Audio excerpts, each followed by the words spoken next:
Ewan ko. Basta nag-chat na lang siya sa akin pagising ko. Nagulat na nga lang ako at nag-message ko siya sa akin. Kailan? Paggising nga eh.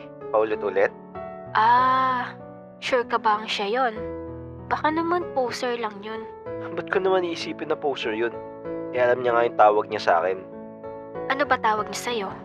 Ba't ko sasabihin sa'yo? Siya lang pwede tumawag sa akin nun. Bahala ka. Makasaya ka sa dilulu mo. Masaya talaga ako. Oo, ako yun. Ako yung nag-chat sa kanya. At kunwari lang ako na hindi ko alam para hindi niya mahalata. Di ko na kasi mapigilan yung pagka-excite ko para kausapin siya.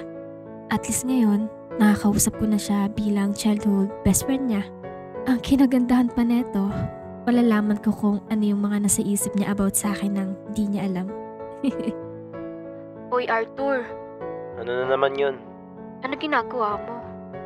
Wala ka na dun. Sus, ba't ka nakatitig sa phone mo? May inaantay ka ba? Ano naman kung meron?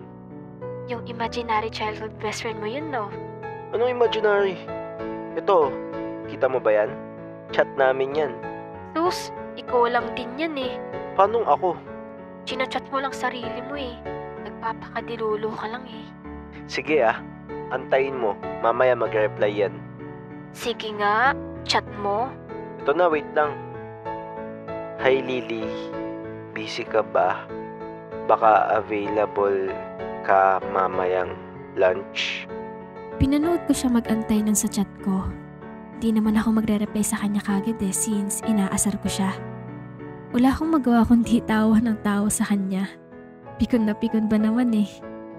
Ano na? Kala ko ba i-chat ka niya? Wait ka lang, busy kasi siya. Di tulad mong batugan, ito si Lily model to. Sus, syempre model yan. Imaginary jowa mo yan eh. Hindi pa kami magjowa, pero soon. Wala, nabuang na. Imaginary person na nga lang, hindi pa ginawang jowa. Nakakainis ka talaga, Feliz. Umakyat ka na nga lang dun. Sus, pinapakyat mo lang ako para pag wala na ako, re-replyan mo sarili mo eh. Dun ka na. Huwag ka na magulo dito. Okay, sabi mo eh. Bye-bye. Ang cute niya talaga. Pagkakit ko naman ng kwarto ko agad ko siyang nireplyan. Uy, sorry, late reply. Busy pa sa photoshoot. Nandito ako ngayon sa studio eh. Hindi ako available. Hindi. Okay lang. Next time na lang pag available ka. Uy, sorry Baka naman nagtatampo ka na kagad sa akin. Sira, hindi. Tuloy mo lang yung career mo. Support kita dyan as always. Thank you so much, Turtur. Walang problem dun. By the way, nga pala, bakit wala kang DP dito sa Facebook? Tas parang bagong gawa FB mo. Ay, oo, bagong gawa ko lang to. Dito lang kasi sa Pilipinas tong account ko na to. Alam mo na, kasi nila pwede kunin big ko, baka siraan ako. Big time ka na talaga. Follow na lang kita sa Insta. Dun ba? Wala akong social media eh. Pinagbawalan ako ng management ko. Private contact lang kasi ako. Uy, baka iniisip mong poser ako Ha? Hindi Never ko yun naisip. Okay lang naman yun. Ang importante nakakausap na kita. Di ka pa rin talaga nagbabago, Turtur. Paanong hindi nagbago? Ang sweet mo pa rin tulad ng dati. Lah. Hindi naman. Uy, una na pala ako, Turtur. Pupunta na kami sa next set. Sige Lily, ingat ka. Excited na ako makita ka. Ako din, Turtur. Sige, bye-bye. Minsan di ko alam kung nagbago ba si Turtur o hindi. Ang sama niya kasi sa ibang tao pero pagdating sa kakilala niyang ako, ang bait-bait niya. Napaka-sweet pa. Masabuti na nga lang din talaga na ganito para mas makilala ko pa kung sino talaga siya. Pagkatapos ko siya kausapin sa chat nun, bumaba ulit ako ng hagdan para asarin ulit siya. Nakakagigil talaga kasi tong lalaking to. Wait, nakalimutan ko kumuha ng tubig. Nag-reply na siya. Ikaw yan eh. Sabi na pag alis ko, nireplyan mo sarili mo. Swear, hindi nga. Siya talaga yung kababata ko. Paano mo naman nasabi? Basta nafe-feel ko na siya to. Tapos, alam niyo yung palayaw ko, yung pa rin yung tawag niya sa akin palagi. Sus, yun lang pruweba mo. Sure ka na kagad na siya na yun.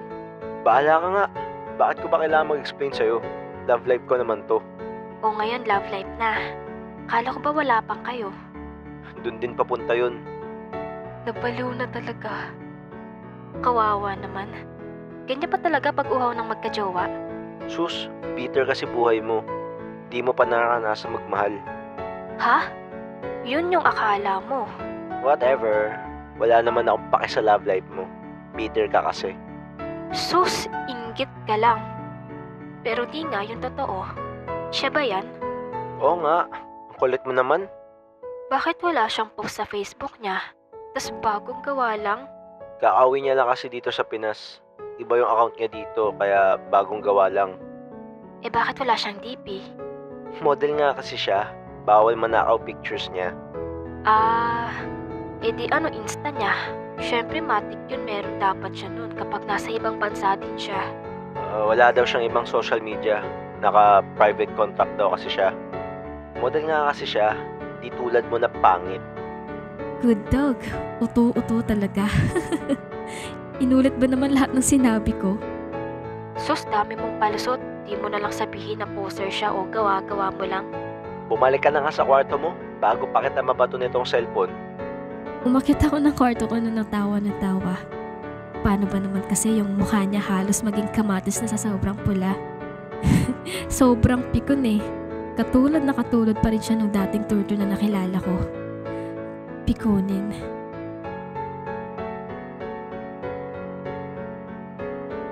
Kinabukasan noon, papasok na ulit kami sa school. May mga naiisip na naman akong plano para pagtripan siya. Uy, gumising ka na. Dalian mo pumasok, may mga uutos ako sa'yo. Bakit ba? Napakagulo mo lagi. Doon ka na nga. Dalian mo huwag kang malilate. Papagalitan tayo ni Dad. Kayo pa dalawang pagalitan ko eh. Baliw ka talaga, Turtur. Ano sabi mo?